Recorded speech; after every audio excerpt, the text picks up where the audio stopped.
to create better opportunities for creators, to create this better future opportunities for all of us. Blockchain technology promise something special to each and every one of us. So right now, our goal is find this why and work towards this better and better. Thank you very much once again. And I got there where this amazing story you shared with us. It was really inspiring for everything you're doing for the States. They're amazing. I do believe that very often we forget where did we start. For example, Pepe, who was just started being listed in finance just recently, aged 1 billion market cap. But I do believe it shows that it's much more than just a coin, it's much more than an NFT. It's culture. It's a way how we approach a space, a way how we communicate, a way how we express ourselves. And when I heard that we're gonna have this specific presentation here today to talk about the history of Pepe, I was like, oh gosh, this is huge. I love it. Theo, I would love to invite you on stage to tell us how did all internet started. Hi, everyone.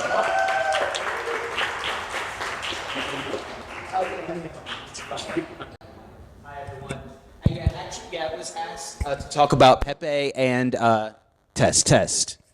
Yo, what's up? I could also do with what's better. Is this good? You good? Mike. Yeah. It's kind of cutting out the check. Let me get the other one. Anyway, I was also asked to talk about memes because Pepe is a meme. Could we get the presentation going? And yes, I'd like to thank Eleanor for including Eggplant Pepe, one of my most well-known artworks in the book. And you know, the standard for rare Pepes, as we'll see some of them, is 400 by 560 pixels. And that was just the standard there. So she said, Theo, I need a high definition of your Eggplant Pepe.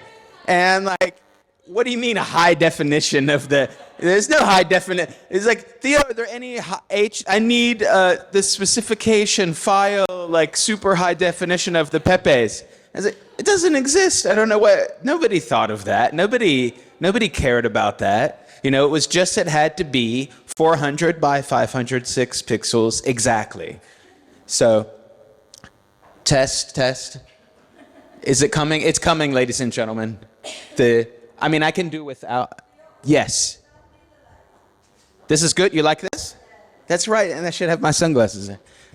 So, is the presentation coming? Okay, cool. I just want to know so I can keep talking about something else. So I want to say. So we'll go in. We'll kick it together with the book.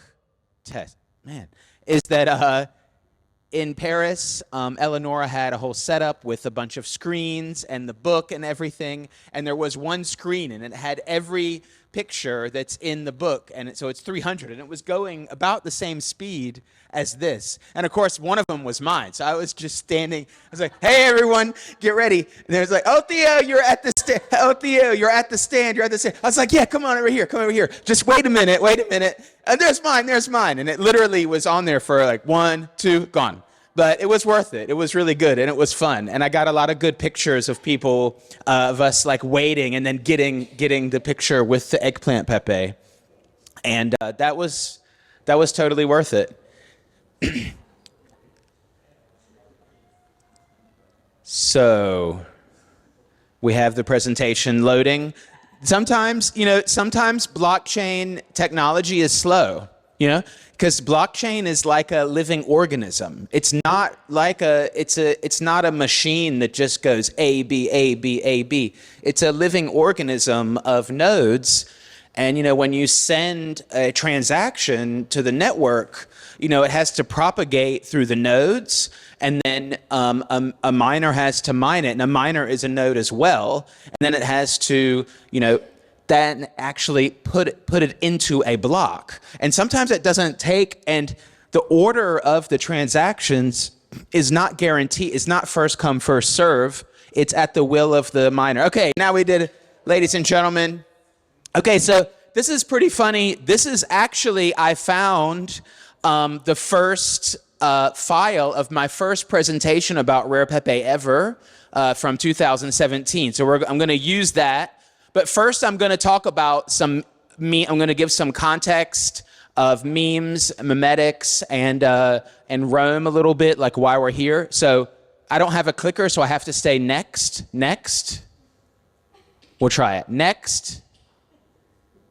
Oh yeah. Okay. Well, I guess I'm gonna improvise the best I can. Okay. This is Grand Pepe. Grand Pepe is. I mean, look at this. Look at this guy. There we got some. These are some 2016 green hues here on the knee. You know, we've got some. You know, this is the kind of graphic that's really easy to print in a book. You know, it's like this should be the cover of the whole. This should be the whole book. You know, it's like why not just do a lo-fi, version? Like everybody now can do all this like ultra high D 5 billion pixel per like thing. Like what's the we want some real feeling. We want some real thing. Next. Next, it's coming, ladies and gentlemen. Here we go. Next, hit next again. Boom, here I am. Okay, so over time, humans, us. Actually, I have a question. Who here drinks water? Good. That means you're human. We don't have any AI bots here that are robots, because my theory is that if the AI robot drank water, then the brain would rot because it's made of metal. So it's a good test.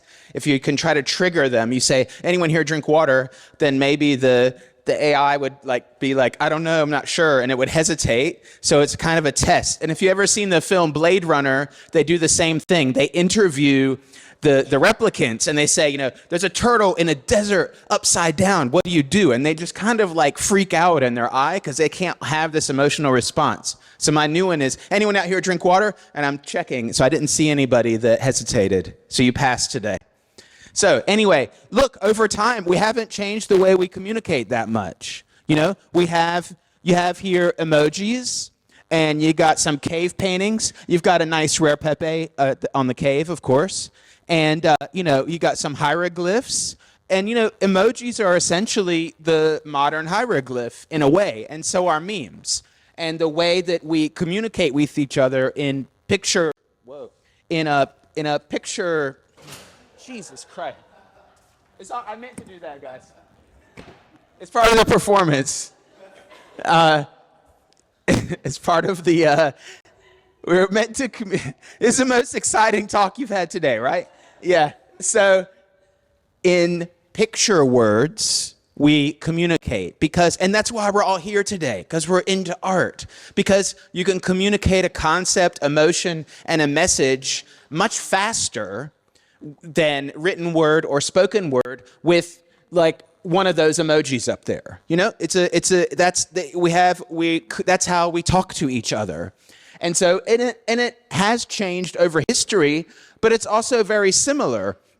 And this is part of why, in my opinion, why memes are a thing and why they're so effective and why they continue through the years, 2022, 2022. And ironically, this was my first slide of an event that was in Rome, but I couldn't go to because COVID started again and the regulations started. And Eleanor organized it. I did it online, the presentation, and I used this slide. So I thought I'd use this slide again.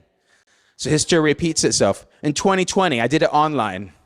Yeah, and I used the same slide. But here I am in Rome, and it's in person. Next.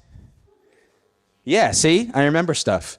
Okay, good. So, all right, so, here we have a few things going on here, as you can see. So, we're in Rome. Check. Yes. You like this one better? Yes, I'm very professional. So, memes. So, back in the day, a long time ago, during the Roman Empire, there was no internet. They didn't have internet. And as the empire expanded and expanded and got bigger and bigger and bigger. You got to think, they're chilling here in Rome and they're like, damn it, how can we tell all these fucking people out like in Gaul and like the Gauls and like all these like crazy ass Germans were trying to take over and like barbarians. How do we tell them, yo, we're the master. You guys are ruled by us, and this is what's going on. Well, we could put a meme on the back of a coin. And they did that. And that was essentially, in a way, their means to propagate memes. You could say propaganda, but it's essentially the same as a mimetic form, memes into the Roman Empire. Like, for example, here is Caesar and Venus. So essentially, it's a meme about Caesar being a god or a descendant of Venus, essentially. Yeah. Here is this is like them like beating the Gauls. This is like they're just like beating the hell out of them. Basically, it's just like, oh, poor Gaul here, But these messages they put on the B side of a coin. That's how they did this on purpose to spread these messages throughout the empire, because that was the most effective and fastest way. And it's kind of like a kind of internet or a kind of network, a monetary network. And what are we using right now on blockchain? Well, it is a kind of monetary network. That was the first intention, is a monetary network. Ironically, what did they use? Every coin has two sides, A and B, right? Yeah, and kind of, I was thinking about it, and it's kind of interesting. We're kind of using the B side of the blockchain in a way, We're like, hey, but what about the B side of the coin? What are you going to use that for? Oh, we're going to like put some really dank frogs on that shit, We're going to spread it out everywhere. So it's kind of like the same way. We're still doing that in a different way. And it still continues on, look, here's the Empress is pregnant here. They propagated the news that the Empress is pregnant on the back of a coin and spread it out through the empire. So it's like they had new messages that they would update. And it's still important today. You've got walking liberty, the eagle symbolizing freedom. And then also really ironically, I thought, wow, this is crazy. So you have also Brandenburg Tor, in Germany. It's like, well, that symbolizes, victory over communism, unification, East and West kind of, power. But it's modeled after the gates of the Acropolis in Athens, and now we're in Rome, and so it's kind of like. But what happened was the Greeks became the Romans, and then the Greeks were the last Romans, because the empire got so big that they had to split it into two parts, East and West, and then the only one left was the East, was the Greeks. And then what happened was when so I have it on here, but it's just like in layers. Then when Constantinople was taken over, this is like really complicated collage, guys, just get into it. And then when Constantinople was sacked, the Greeks, the last Romans, came to Italy and Rome, and that helped fuel the Renaissance. So here we are today. The parallel we have today, it's not exactly the same, but it's similar. You have these empires. You could argue now you have America, you have EU, and the banking system as a key part of the modern empire. And as that system wiggles and it had its crisis, you had Satoshi Nakamoto write in the first Genesis block, Chancellor on the brink of second bailout for banks, on the B side of a coin, essentially, in a way. He wrote this into the Genesis block with it. So it's interesting to note, technically, you could say that on the one hand, it's clear through reading the white paper and looking at Bitcoin that the intention was a monetary one. But when you look at what happened, he kind of put a message on the B side of the coin, and the first actual use of it was to write this message into the first Genesis block of Bitcoin. So the first use of blockchain was actually to write this message. And I think that's just a real interesting perspective to put it in, like why we're here today, why are we using this technology, what's going on. And it has to do with empire too, because the empire is cracking and crumbling, and Satoshi noticed that. It's like, we need to figure something out. We need to do that. And like today, we're all here, but some of us are like kind of from different areas. So here you have a different situation where you don't have to like flee a city. We're all kind of like a little bit nomadic, or you could even say like guerrilla warfare a little bit, because you go to the place of least resistance and you strike when you have an advantage. And we're able to do that because we're able to stay one step ahead of the legacy monolith empire that moves very slow. And all of us here, we're very agile. We're at the brink of the technology, and I think we need to stay on the brink of the technology, and we need to stay agile. And the legacy system is just trying to play catch up, like, I don't know what this thing is, and it just like kind of moves real slowly. Whereas we have the advantage in the sense that we move quickly, and that's what we need to continue to do. And there's also a little frog over there. See? Ancient statue of Kek. Over there, see? Yeah. So there's lots of symbols here. Anyway, we're in the roaring 20s, but it's like a different 20s. In any case. Next. Boom. Okay, so again with memes, Charles Dawkins, he thought of the concept of memes, but yeah, it's not exactly like he thought it was going to be. When he wrote about memes originally, he wasn't thinking about rare Pepe. He wasn't thinking about like crypto dick butts on Reddit.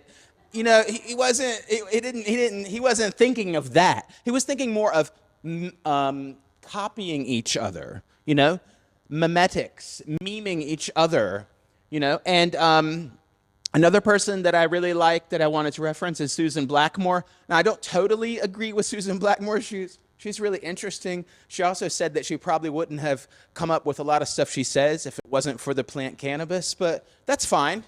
But she kind of doesn't really believe in free will totally, but I really like this quote from her. Humans are just machines for propagating memes. So that's the question. Do we control the memes, or do the memes control us? Are we just propagating these ideas, or are we actually kind of controlling them? And I don't know myself. I also have posed this question to myself. I don't have the answer, but I think it's interesting and important to talk about it. And I'll show you some concrete examples coming up, because when you put an idea out there, it just does stuff. And you are thinking, what the fuck is going on, And so at the beginning, at the introduction, they mentioned this thing, Pepe coin, that's going on. And here's Alex from Rarible, who I just had a brief interaction with on Twitter recently. And he says, meme coins hurt the space.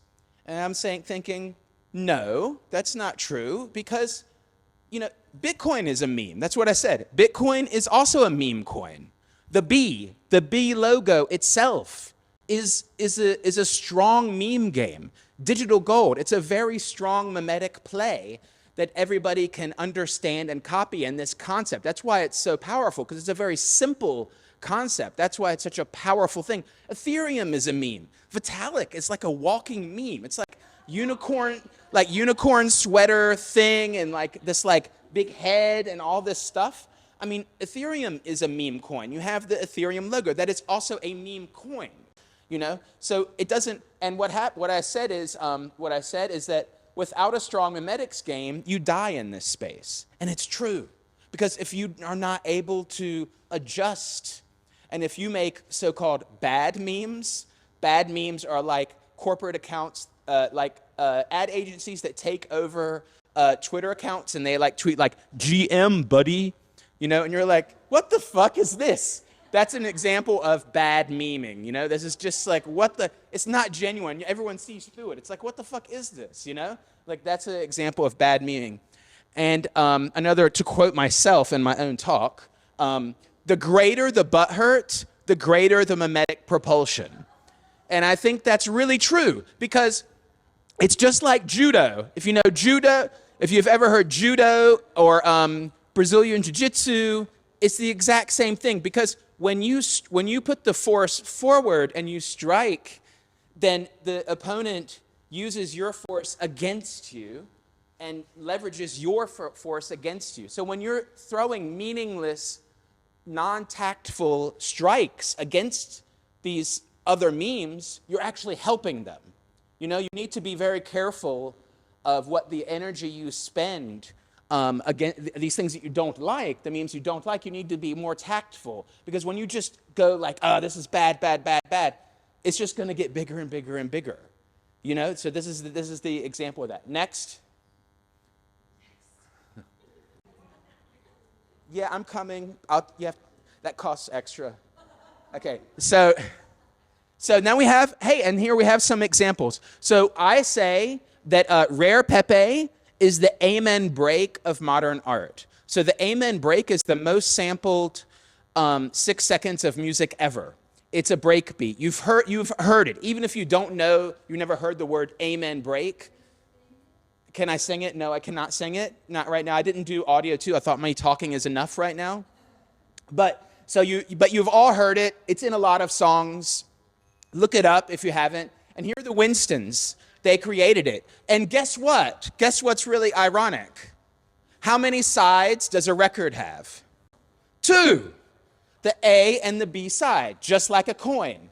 And guess where this sample was located? On the B side. So the A side of a record, of a single, that's where you put your hit. That's where you're like, yeah, this is the banger. This is where we're going to make our mega bucks. You know, this is the pump right here, yeah? And we're like, oh, we have something kind of cool. Let's put that on the B side. It's kind of like a remix or another version. So the song that was sampled, BBC said over 1,500 songs. I think in the meantime, it's probably like 10,000 because I don't know when that was written, but I thought it was a cool quote. Was on the B side of a record that didn't get a lot of attention. But this little 6-second loop is on so many songs. So they put this art out there and then they could not control it. The meme of the amen break got a life of its own. There's even very special segments, subgenres of music dedicated just to this sample alone and the dissection of it. And so is with Pepe the Frog. And with Pepe the Frog, it's the same. Matt Fury put this out there. We have pizza delivery in the audience. He put Pepe out there, and then it got a life of its own, you know? And it got dissected and cut up and used in so many different ways that he never thought of. So who has control of what? We don't know. And to tell the end of the presentation, in the middle of the presentation, here's a card by Matt Fury. So unlike with the amen break, imagine that all of these Rare Pepe cards were made, and they're all versions and remixes and homages to Pepe the Frog in one way or another, or at least they're green a little bit. But then Joe Looney contacted Matt Fury again and was like, hey, we already asked you before, but don't you want to do an NFT now and like do a Rare Pepe and be the final one in the directory? And he did it. So I don't know of another time when an artist was sampled and remixed over and over and over so many times, and they came back and like, we're like, hey, I want to be in that album too, kind of, or on that compilation with you of that. So that's a very cool, like full circle feedback loop that I think is really powerful. Next. All right, so back to Rare Pepe. Next. Next again. Yeah, next. Next. All right, cowbell. Cowbell, more cowbell. Meme within a meme. Everyone knows the more cowbell meme. You need this. This is some real early artwork. Next. Oh, some hand-drawn Pepes. You know, those are good. They're not only digital. Rare Pepe. Next. Lord Kek, ancient Egyptian god. Next. And, you know, Bad Hair Day, December 2nd, 2016. This is documenting a day where allegedly hair Pepe, so it's referencing a Pepe within a Pepe, allegedly hair Pepe trading clogged up the blockchain and caused transactions to be real high on that day. Next. All right, so how the hell did this start? How the hell did this start? So here's some screenshots, some very old screenshots from Telegram. And this is in the counterparty room, and I was looking back on this, and I wanted to highlight a few important points. I think okay, there's 699 members in the group. So look, you don't need 10,000 people in your Discord or all this kind of stuff to do something that really changes things. That's really interesting. Probably better to have a small group. And so this is me. We're just talking shit in here like we do every day. It's like, how do you play Spells of Genesis? We're talking shit about Spells of Genesis, which already existed, and they had cards. And I was like, wow, I kind of want to fork it. Ha, ha, ha. And they're like, yeah, I don't know how to. I thought you had to, fork it like GitHub fork it, like real technical or whatever. The Spells of Genesis game. And I thought, oh, you could call it Legends of Shitcoins, a new card game. You could have, an ICO card. You could have shitcoin cards, health 1, speed 500, ha ha ha. Okay, next. Next again. It's more fun when I have the clicker. Next. Okay, and then comes in again. This is what ironic is here. Crypto bubble. So Spells of Genesis kept on doing these press releases, and we made fun of them because they were just getting ridiculous. Look here, Bit Crystals hits all-time high. Genesis Nerds, Brave, da, da, da, da, da. It's just, so we were trashing on Spells of Genesis and trolling them about their nonstop press release shilling. And then the next thing you know, and we were talking about making another version of them, can you do that? And the next thing you know, Mike comes into the chat and says, hey, I made some rare Pepe cards, and I've associated assets with them. Maybe they'll be worth millions one day. I will give shitcoin cards to the first 15 people to enter the room and paste their counterparty address. And boom, that's it. That's how Rare Pepe started, essentially. That's it. And so that's how it started. Next. Next again. All right, some of the early Rare Pepe cards. Back in 2017 when I gave this, it was all about blockchain. That was the main hype word, blockchain, blockchain. Next. Next. Ooh, Hair Pepe. Next. Next. Yeah. Now check out this. This is some real, look at this ear, Look at this. This is some serious. This is the kind of thing you want to print on, high definition in your book, right? A close-up like this. I mean, check this lips out, Look at this. Look at this. Yeah. Okay. Next. Next. Next again. Yeah. Nakamoto card. Next. Next. Boom. Pay a party card. Next. Next. Blockchain revolution. Next. All right, we have some historical documentation. So blockchain cards as a document of crypto history. I already talked about Bad Hair Day here, the hair Pepe trading that clogged up a hair into the chain. Am I getting time? Okay, cool. Am I good? Okay, good. DAO Pepe hack about the DAO hack. So I had people joining the chat in 2021 or 2022, and they don't know what the DAO hack. Debate Pepe. Next. This is Blockchain Uncensored. It's a podcast that was really important in the Pepe community, and it broke up actually over a fight about Pepe Cash. Next. Next.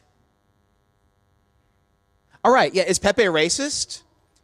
We had to always talk about this, especially at the beginning, because almost around the same time that Rare Pepe started is when it started to get really big, on a lot of right-wing forums and stuff like that. And I think this quote from I forgot who in the community did it, said, Pepe is a meme. If the alt-right idiots use it for their bullshit, then be it. Pepe is much greater and does not care about them. Pepe is a mirror. And Amir is not racist just because racist is using it. And look, there's Mickey Mouse with a really weird uniform on. Is Mickey Mouse racist? I don't know. Next. 2 more minutes. Okay, I'm going fast. Next. We got a lot of media coverage. It was totally unheard of then. Nonetheless, that crypto art getting media coverage, never before. And that being a frog, totally unheard of, insane, was on RT, Le Monde, Breitbart, Motherboard, Vice. Next, because we're going to speed up here. Here we go. Next. Next. Next. And next. Wow, look, Max Kaiser with the rare Pepe. Next. Next. All right, Fred Wilson is a VC. You might have heard of him. I don't know if you have. He understood rare Pepe. Next. That's a cool quote. Next. One more next. Yes. So he bought Pepe Basquat for $22.38. That was unheard. That was crazy. People in this, he put this blog post. People in the comments said, "You're fucking insane. You're a fucking idiot. Why the fuck did you buy this fucking right-click savable picture for $22? Your fucking brain is lost," essentially. There was so much hate in that comments from other VCs and stuff, but he understood it early on. And he got a Pepe made of him. That's the green version of him. Next. Next. All right, first ever case study of rare Pepe that I did. Are you ready? Next. Before rare Pepe. After rare Pepe. Before. After. Next. Sleep patterns. It's really affected sleep patterns a lot. I mean, come on. What's wrong with him lately?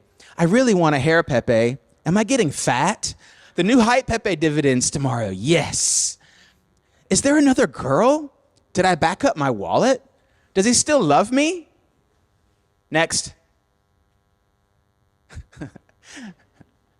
Education. Rare Pepe has totally affected education systems. You know, you have to learn the difference between a rare and a fake rare. It's vital for the health of blockchain technology. Next. Next. Next. Next. Gifts. Still today, this is a really underutilized. Joe Looney created this gift card system for the Rare Pepe wallet, and I still think it's a really cool way to give new people a Rare Pepe. Next. I know I'm going fast. Next. Politics. Next. Next. Philosophy. It really influenced philosophy a lot. Next. Next. Next. Next. Next. All right. We're just going to say next. All right. Critical. There were some that were critical of crypto celebrities. I'm going really fast. You got Amanda. You got Vitalik. You got Vinay, Yunseth, others. Next. Oh, we have to go through all of them. Next, next, next. Next, next, next. Next. And next. Next. All right, here. Questions. Why? Because people want to, and so far, if it's not the best use of blockchain technology, why do these things have value? The same reason art and collectibles have value. Is Pepe the Frog racist? No. Can I submit a card to the directory? Yes, that was true back then. All right, go next, because it's getting close to the end, don't worry. Next. 20 seconds, okay. This is the old way how you submitted your Rare Pepe. So I wanted to say the way Rare Pepe differentiates itself is that many artists submit and the scientists then approve it. So it's not made by one entity, it's made by very many entities. Next. Next. Fake rares exist. Here's some example of fake rares. They use the same directory model. Ironically, it was created from getting banned from the Rare Pepe channel. And here's an example of the proof of ban that you had to post to enter the Telegram at the beginning. Next. Thank you very much. I'm Theo Goodman. I hope you